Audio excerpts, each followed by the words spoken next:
And, what was your mentality? Well, how did I get over that? I don't know. I don't know if you ever get over it completely. It's part of my story. It's just part of my story that, and my story continues to live on as I continue to live on. So, I still struggle with food, and using food in inappropriate ways. Does that mean I still do bulimic behaviors? No, I don't.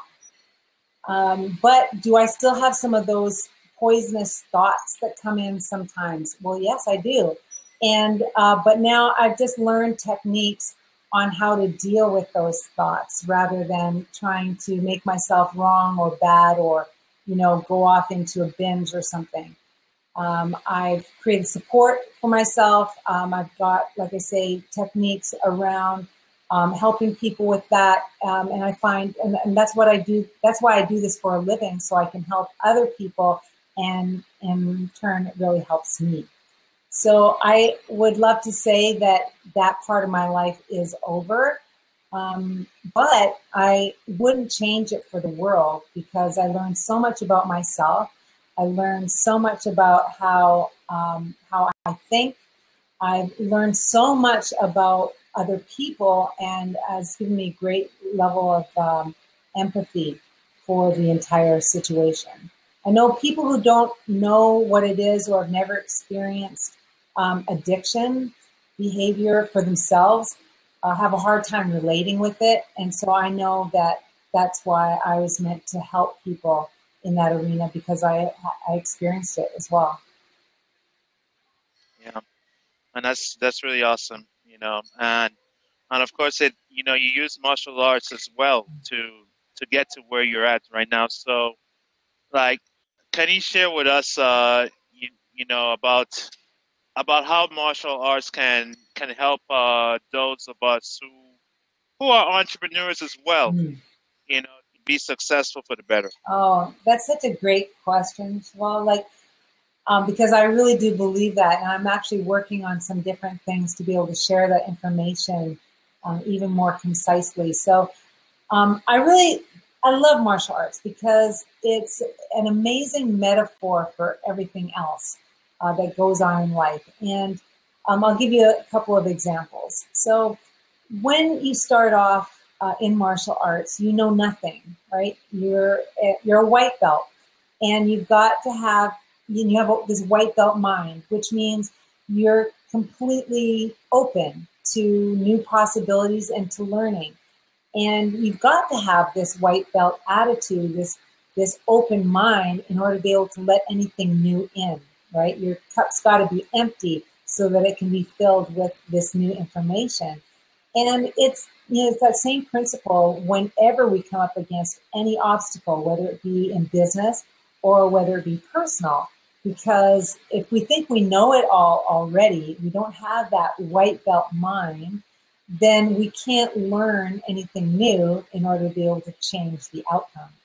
So, conversely, on the other side of that, anything that you want to learn in martial arts is learnable if you train consistently. So if there's some kind of move that you want to learn to be able to do, and I've always got white belts oh, I want to do that spinning back heel kick. I cannot wait. Well, you'll be able to. You just have to take the steps. It's just a system where you learn little by little. You don't go from white belt to black belt. There's many belts in between. And so you just get to that next level, which gives you a foundation where you can go to the next level. And that applies, as you know, in business and in our personal lives as well. And of course, that is a good analogy there, because I saw that you're a part of a martial arts business association, I believe. Mm-hmm. And that's the first time I've ever heard of that before. Can you share with us about that association? Yeah. So we, as martial arts school owners, it's like any business. It'd be like being a dentist. You go to conventions with other dentists and you learn. But it's a business association. So that we help each other with marketing. We help each other with different ideas for systems within the school, that kind of thing. So we all learn from one another. It's an awesome association. Yeah, that's awesome. So, It's a business like everything else. I mean, we're teaching martial arts, and in our school we're teaching fitness kickboxing as well. And so, as with everything, if you want to grow your business, you've got to have a business mind too. You can't just do the skill or the art of it. You have to learn a little bit of the science of it too. all right. Now, what are the challenges of running a business? Well, there are so many challenges. Oh my gosh, that is such a loaded question, Cheval. How long is this show anyway? You take as much time as you want. No, there's a lot of challenges with any kind of business. So I have a brick and mortar business, right, where a location people actually come to, but I also have online businesses, and so the challenges are surprisingly similar, and of course there's a lot of differences too. But I find that for most business people, and what we talk a lot about in my business associations, is that people think it's all about the marketing and all about attracting new people. And I have a little bit of a different philosophy. I don't think you need that many people. I think if you're McDonald's, you need a lot of people. You need a lot of people eating a 79-cent burger kind of idea, right? But if you have quality clients and quality students, you can make a good living by taking care of them the best that you can. So to me, it's about retention. Yes, marketing and getting new people in is nice, and but really creating value for the people that are already with you, I think, is the key. So I always encourage anyone who has a new business, and I know I've met a lot of people on Blab that have new businesses and they want to, grow these online businesses, and they feel bad when they don't have hundreds of followers or thousands of followers, comparing themselves to other people who do and go, oh, I'll really have made it when I had that.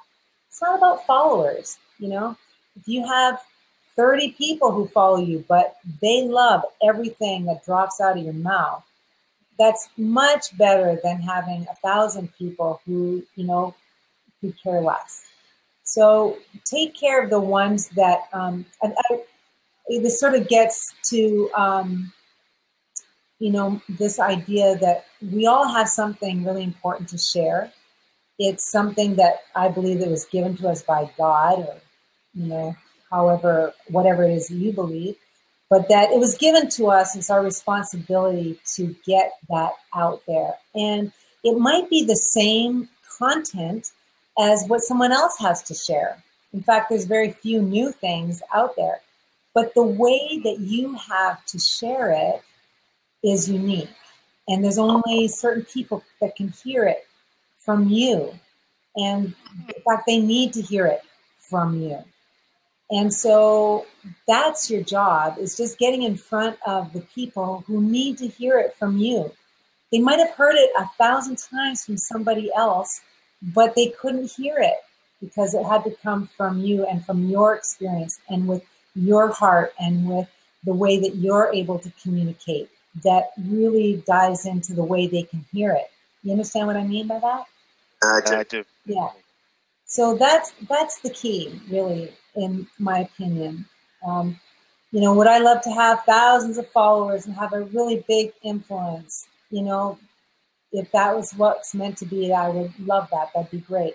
However, I have to tell you that I, even just thinking about the few people, that I work with and that I've worked with in the past, that lives have been completely changed, I wouldn't change that at all. I'm satisfied. My work, I've done it, I've, that's what I do.